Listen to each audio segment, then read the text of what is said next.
Magandang umaga, mga kasolidra.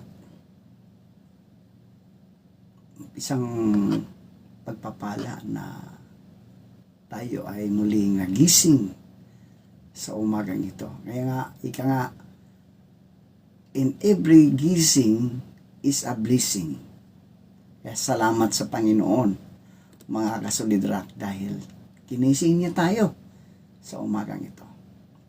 Ang ating pong nilayan ngayong umaga, mga kasolidra, ay nasa Bagong Tipan sa Lucas, Kabanata 15, talatang 11 hanggang 32. Ito po ay ang alibughang anak. Pamilyar natin dito, di ba? Alibughang anak. Ang Lucas 15, 11 hanggang 32 ay naglalahad ng talinghaga tungkol sa alibughang anak na humihingi ng kanyang mana.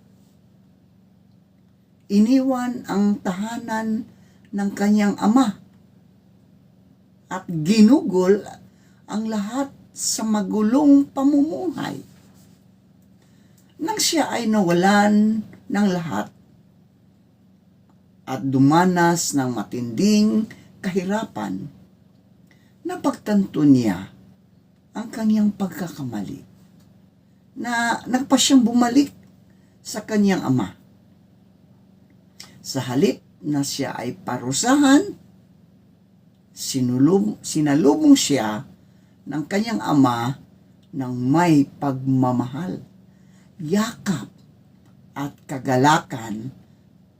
Ipinapakita ng kwentong ito ang walang hanggang pag-ibig, awa at kapatawaran ng Diyos sa mga taong nagsisisi at nagbabalik loob sa Kanya.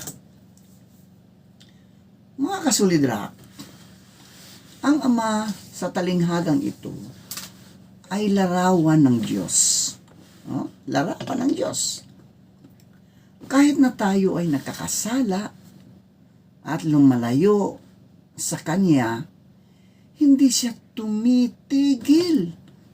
Hindi siya tumitigil sa pagmamahal sa atin, mga kasolidra. Patuloy siyang naghihintay at handang tumanggap sa atin anumang oras na tayo ay magbalik ng may tapat na pagsisisi.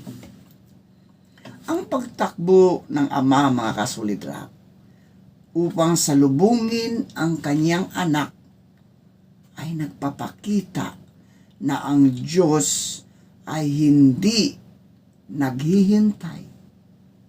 Hindi siya naghihintay upang tayo ay husgahan, kundi upang tayo ay yakapin at patawarin. Ang alibughang anak dito, mga kasolidra, ay sumasalamin din sa ating sariling buhay. Tayo ay alibughang anak, mga kasolidra, di ba? May mga pagkakataon na mas pinili natin ang ating sariling kagustuhan kaysa sundin ang kalooban ng Panginoon. Naghahanap tayo ng kaligayahan sa mga bagay na pansamantala lamang. Ngunit kalaunan ay napagtatanto natin ang tunay na kapayapaan at kagalakan ay matatagpuan lamang sa piling ng ating Panginoong Hesukristo. Ang kanyang pagbabalik ay isang halimbawa ng tunay na pagsisisi at pagpapakumbaba. Mahalaga rin ang papel ng nakatatandang kapatid sa kwentong ito, mga kasolidra. Bagamat nanatili siyang tapat sa kanyang ama, Nakaramdam siya ng inggit at galit nang tanggapin muli ang kanyang kapatid. Ito ay paalala na hindi tayo dapat maging mapaghusga o mainggit kapag ang iba ay tumatanggap ng biyaya at kapatawaran ng Diyos. Sa halip, mga kasulidrak, dapat tayong magalak sapagkat ang bawat taong nagbabalik loob ay mahalaga sa paningin ng Diyos. Sa ating pagninilay ngayong umaga, napagtanto natin na gaano man kalaki ang ating pagkakamali, mga kasulidrak, laging bukas ang mga bisig ng Diyos upang tayo ay tanggapin. Ang kanyang awa ay mas dakila kaysa ating mga kasalanan. Tinatawag din niya tayong maging mapagpatawad, mahabagin, at mapagmahal sa kapwa. Naway matuto tayong bumalik sa Diyos sa tuwing tayo ay naliligaw at maging instrumento rin ng kanyang pagmamahal sa iba. Manalangin tayo. Panginoong Diyos,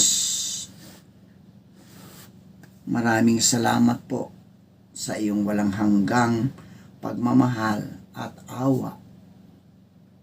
Patawarin mo kami sa mga panahong kami ay lumalayo sa iyo.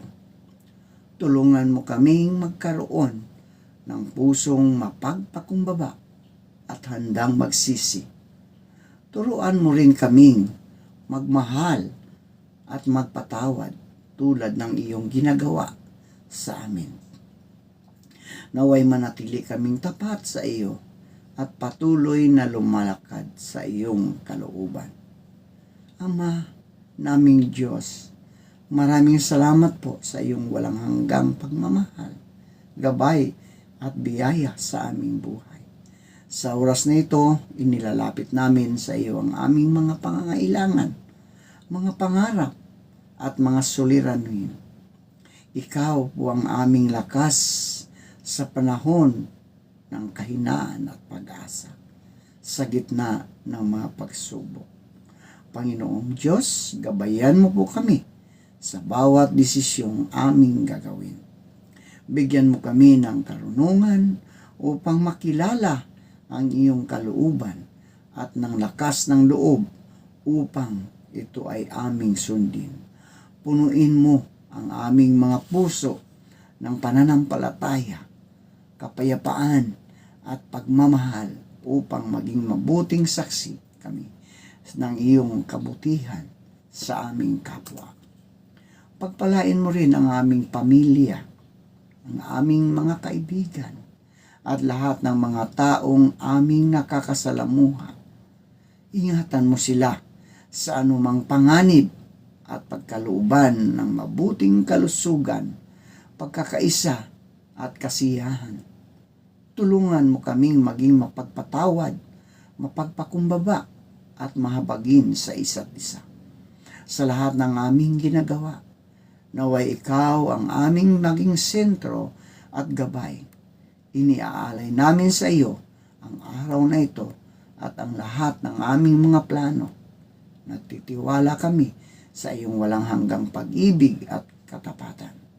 Ito po ang aming panalangin sa pangalan ni Jesucristo na aming Panginoon.